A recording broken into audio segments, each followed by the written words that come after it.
မင်္ဂလာပါခင်ဗျာမြန်မာနိုင်ငံလုံးဆိုင်ရာတုတဆုံလင်ဗုဒ္ဓဝင်ပြည်စုပူဇော်ပွဲကြီးကိုတနိုင်ငံလုံးအတိုင်းအတာနဲ့2012ခုနှစ်ကစတင်ကျင်းပခဲ့ပါတယ်ပြည်စုပူဇော်ပွဲကြီးကိုနှစ်အားဖြင့်ဆိုရင်73ကြိမ်တိုင်ရှိခဲ့ပါပြီခင်ဗျာတုတဆုံလင်ဗုဒ္ဓဝင်ပြိုင်ပွဲရဲ့အဓိကရည်ရွယ်ချက်ကတော့မဟာဗုဒ္ဓဝင်ဒေသနာတော်ပြန်ပွားရေးပဲဖြစ်ပါတယ်ဗုဒ္ဓဘာသာဝင်မှန်ရင်ဗုဒ္ဓအကြောင်းကောင်းကောင်းသိထားသင့်ပါတယ်စိတ်ဝင်စားဖြစ်စေဖို့အတွက်ရည်ရွယ်ပြီးတင်ဆက်မှုအသွင်နဲ့21ရာစုမီဒီယာသာသနာပြုလုပ်ငန်းပဲဖြစ်ပါတယ်ရှင်တုတဆုံလင်ဘုံတော်ဝင်ကို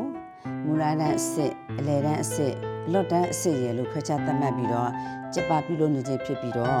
ပြန်ထမ်းစာအများဆုံးနဲ့စိတ်ဝင်စားမှုအကောင်းဆုံးအတန်းရတော့အလယ်တန်းအစစ်ပဲဖြစ်ပါတယ်။သမီးအပြေမှားသွားရင်ဘုံဘုံစိတ်ဆိုးမလား။ဆိုပါဘူးဗျာ။အပြေမှန်ရင်ဘုံဘုံခွဲပေးမလား။မြို့နယ်တိုင်းဗဟို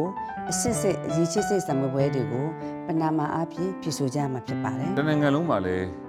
စာပေဌာန150အထိတိုးမြင့်ခွင့်ပြုထားပြီးဖြစ်ပါတယ်။ထပ်မံပြီးတော့လည်းတိုးချဲ့ခွင့်ပြုလက်ရှိပါတယ်ခင်ဗျာ။တိုင်းနယ်ပြည်နယ်အဆင့်လက်ရွေးစဉ်ထူးချွန်သူတွေကိုရွေးချယ်ပြီးတော့မှဗဟိုတို့နောက်ဆုံးအဆင့်ထပ်မံစစ်ဆေးရွေးချယ်တဲ့ပုံစံပဲဖြစ်ပါတယ်အခုလာမယ့်နှစ်မှာတော့ဘုန်းတော်ကြီးတင်ပညာသင်ကျောင်းများအစိုးရကျောင်းများပုဂ္ဂလိကကျောင်းများပါဝင်လာကြပြီးဖြည့်ဆို့သူပေါင်းထောင်ပေါင်းများစွာပါဝင်လာကြပါတယ်ရှင်တုဒဆုံလင်ဘုံတော်ရဲ့အရေးကြီးစစ်စံပွဲတွေကိုနှစ်စဉ်ဇန်နဝါရီလနဲ့ဧပြီလတွေမှာကျင်းပပေးပြီးတော့တိုင်းနယ်ပြည်နယ်အဆင့်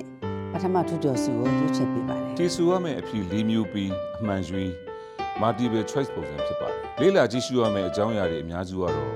ဗုဒ္ဓဖြစ်တော်စင်တွေပဲဖြစ်ပါတယ်။မြို့နယ်တိုင်းနယ်ပြည်နယ်အဆင့်ဆင့်ထူးချွန်အောင်များဟုသာနောက်ဆုံးအဆင့်ဖြစ်တဲ့ဗဟိုအဆင့်နှုတ်မေးနှုတ်ဖြေစစ်ဆေးခြင်းကိုရန်ကုန်မြို့သားစက်ရုံမှာအမှုပညာရှင်များစွာတို့ရဲ့အားပေးကူညီမှုနဲ့စီကားတိုက်မြိုက်စွာဆက်လက်ကျင်းပသွားမှာဖြစ်ပါတယ်ရှင်။ပြီးခဲ့တဲ့နှစ်2025 12ကြိမ်မြောက်ဖြည့်ဆို့ပူဇော်ပွဲကြီးမှာတနိုင်ငံလုံးအဆင့်ပထမဆုရရှိပြီးအပိုဆုထပ်မံချီးမြှင့်ပေးတဲ့အစီအစဉ်တစ်ခုဖြစ်တဲ့ Play or Stay ဆက်ဖြေမလားရက်နေမလားမေးခွန်း10ဆင့်အထိအစီအစဉ်မှာ